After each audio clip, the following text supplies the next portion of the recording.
Ego বলে আমি সঠিক। অ্যাওয়ারনেস জিজ্ঞাসা করে কেন রিয়াক্ট করছো। স্পিরিচুয়াল গ্রোথ মানে ইগোকে মারা নয়, বদলে ফেলা, বদলে চেনা। কাকে চেনা? নিজেকে চেনা। যেমন যেমন ভাবে আপনার অ্যাওয়ারনেস বাড়তে থাকবে, আপনার মধ্যে থাকা ইগো সফট হতে থাকবে। সেটা একটা ন্যাচারাল প্রসেসেই হবে। এটাই স্পিরিচুয়ালিটির প্রথম ধাপ। কোথাও ফেঁসে গেছেন, বেরোতে পাচ্ছেন না, কিচ্ছু হচ্ছে না,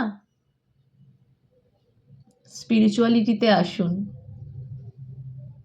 নিজের ওপর ফোকাস হন।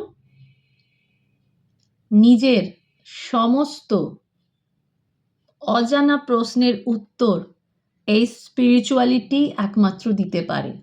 আর আপনার মধ্যে থাকা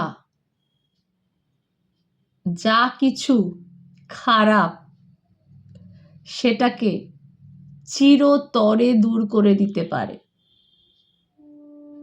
কি বুঝলেন? All the very best, always blessings. আমি পারমিতা দত্ত। আমার চ্যানেল লোটাস কসমিক রেজ যদি ভালো লেগে থাকে তাহলে একটা লাইক, একটা শেয়ার আর একটা সাবস্ক্রাইব করতে একদম ভুলবেন না।